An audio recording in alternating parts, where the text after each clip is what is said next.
Ever wondered what it really takes to fly a plane? It's not just about pushing a few buttons and pulling a lever. Today, we're going to take a guided tour through the official rulebook for one of the most popular planes in the world, the Cessna 172, and really dig into the hidden complexities of flight. So when you think of an airplane's instruction manual, what comes to mind? A little pamphlet, maybe? A few tips and tricks? Well, let me tell you, it's a little more intense than that. In fact, the very first thing you see isn't some friendly welcome message. Nope, it's this. A stark, all-caps warning. Right from page 1, this notice makes it crystal clear. This document is the law. It's the official, legally binding manual, and there are absolutely no substitutes. That pretty much sets the tone for everything else that follows.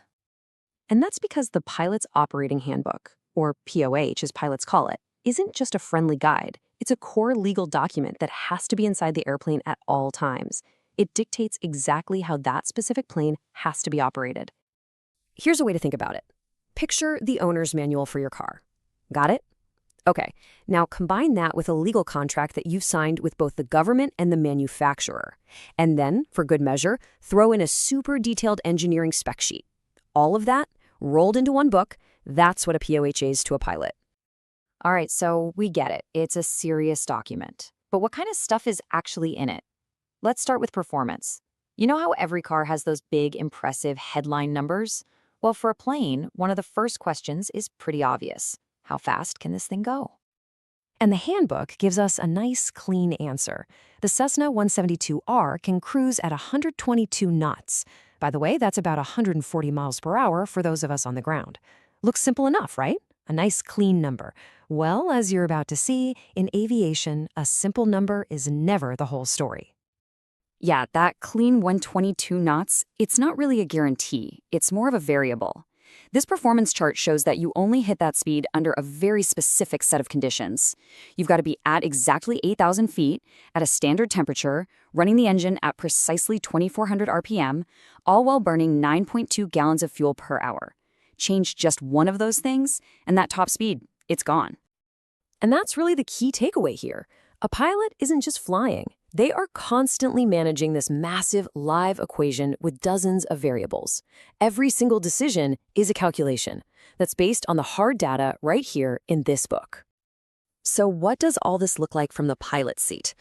Come on, let's step inside the cockpit and see how all this information is actually presented to the person at the controls. Okay, so you're sitting there, and one of the most critical things you're watching is this, the airspeed indicator. It's a perfect example of how the data from the handbook is translated directly into the cockpit using a visual language of color that every pilot has to know by heart. The green arc. Think of this as your happy place. From 44 to 129 knots, this is the safe, normal zone for cruising, climbing, maneuvering, basically from most of your flight. But if you push it into the yellow arc, you're in the caution zone. Yeah, you can fly this fast, but only in perfectly smooth air. Any turbulence up here could put some really dangerous stress on the plane structure. And finally, you have the red line. This is the big one. It's the absolute do not pass, never exceed speed. Pushing past this line isn't just risky, it could cause catastrophic structural failure. It's the ultimate speed limit, set by physics. And this right here really shows you the challenge for a modern pilot. They have to master these classic analog gauges we just saw while also managing these advanced digital systems that show maps, weather, and traffic. It's this crazy blend of old-school mechanics and new-school data management. But you know, a huge part of a pilot's job happens long before the engine even starts. I'm talking about the hidden work, the stuff that goes into making sure the plane is perfectly prepared for flight. Before every single flight, a pilot has to basically become an accountant of weight. They solve a math problem that looks just like this one, taken right from the POH. They calculate not just the total weight of everyone and everything, but also the moment, which is a physics term for the leverage that weight has, to find the aircraft's precise center of gravity. Honestly, it's exactly like balancing a seesaw. If it's too nose-heavy or too tail-heavy, the plane becomes unstable and incredibly dangerous to fly. And this isn't an estimate. It's a precise calculation that is absolutely critical for safety. And the level of care required extends to the tiniest details. I love this quote from the handbook. It advises that the plane should be waxed regularly with a good automotive wax and to pay special attention to sealing around the rivet heads to stop corrosion. How meticulous is that? But what happens when things go wrong? This is where the POH becomes a pilot's most vital resource. It contains these calm, clear checklists for almost every single emergency you could possibly imagine. The handbook is just filled with bold warnings like this for a reason. In a real emergency, there's no time for guesswork. The whole point is to replace that feeling of panic with procedure. Take a look at this procedure for an engine failure on the runway. It's not some long paragraph. It's a simple 6-step checklist. Throttle title, brakes on, step by step.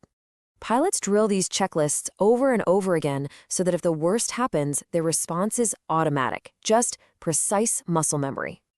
And this planning goes for absolutely everything. Even just using the fire extinguisher has its own multi-step procedure, right down to this critical final warning. After the fire is out, you have to ventilate the cabin to clear out the toxic fumes. Every little detail is thought through. After digging through this manual, it really poses a bigger question. Is a pilot just a driver, or are they something more?